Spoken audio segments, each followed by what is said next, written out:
Cindy Hodgson from Essential Therapies here to talk about fascia today and the connective tissue of the body. So much focus is placed on the body in the skeletal realm or the muscular realm, all of those things we typically hear about, and not much has been said until very recently about fascia and the connective tissue.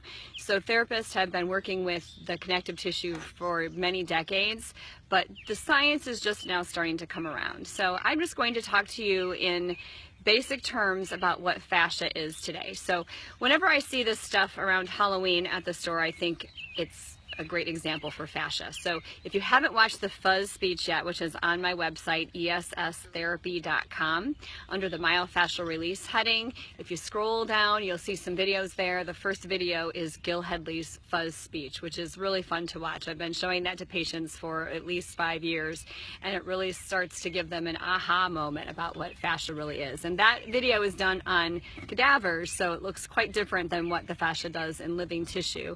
But as you scroll down that page, you'll see some other videos that will address that. But just for example, this morning I will pull this out to give you an idea of how these fibers in our bodies connect every single cell. So there are areas of the body where the fascia is thicker around muscle groups and through muscle groups and connecting different areas together, and then it just gets smaller and smaller and goes down into a cellular level and becomes literally the scaffolding of every single cell. So with that in mind, we need to understand that the connective tissue is continuous all throughout the body. So it's not like you have a part here and a part here. It's all connected. So when you affect one part of the body, fascia or connective tissue, you're affecting the whole body. So I love to use this picture. It's been circulating for a long time, called Fascia Man in some areas. So if you'll see here, if you can think of this as connective tissue, and it gets hung up because of different reasons in the body, it affects the whole structure. So a lot of times I'll show this to people and they'll be like, oh, immediately they can identify with this. Yeah, that's me. That's what I feel like, but can't really figure out why you feel this way. And it's not muscles that are doing this. It's actually the fascia that is in control of where the muscles and the bones are, depending on how loose or restricted the fascia is in different areas.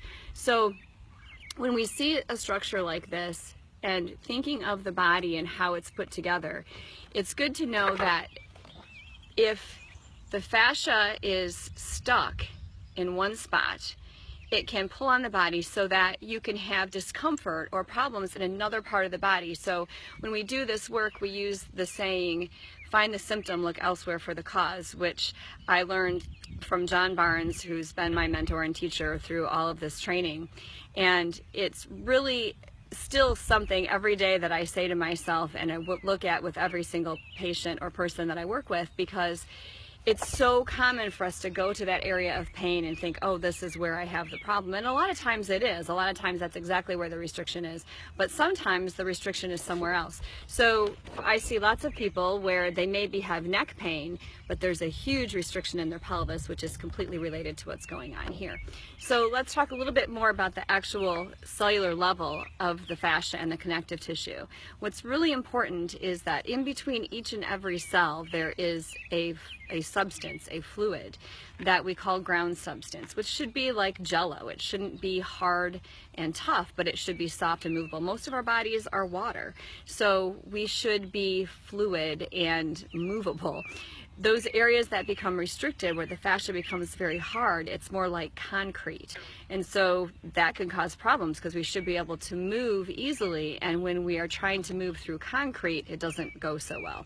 The other problem that happens with restricted fascia is it starts to bear down on all these tissues in the body and create tightness that's almost like a straitjacket. So you can't move well through a straitjacket, and that's literally what happens to all kinds of areas in the body, everything from the muscular system. So if the muscle is being compressed in a straitjacket, it can't get the right tension length relationship to have good contraction. Around an organ, could be the bladder, could be intestines, could be any organ in the body that has restricted fascia around it, which could affect its functioning. Even the brain. There are vessels and nerves that can be compressed. So if you have an area of thick vessels and nerves and lymph tissue going to, let's say, your arm, and up here in this area the fascia is very restricted from whatever happened in the past. We'll talk more about that another time, how fascia becomes restricted. But it's like stepping on a garden hose and then suddenly you can't water your garden because no water is coming out. Well, that fascial restriction can create paresthesias in the hand. It can create numbness, tingling, all kinds of strange sensations. And when we release that fascia over those areas, it's free. And then the movement can return and function can return. So we don't want concrete around our cells. We want fluid that's soft like jello. We want the fascia to be able to move freely around its structures and to hold things together smoothly and to not be restricted in one area and not restricted in another. Most of us do have fascial restrictions, so we'll talk more about that later and what to do about them. And I think that's it for now, so more to come. Post your questions or comments and we'll be back.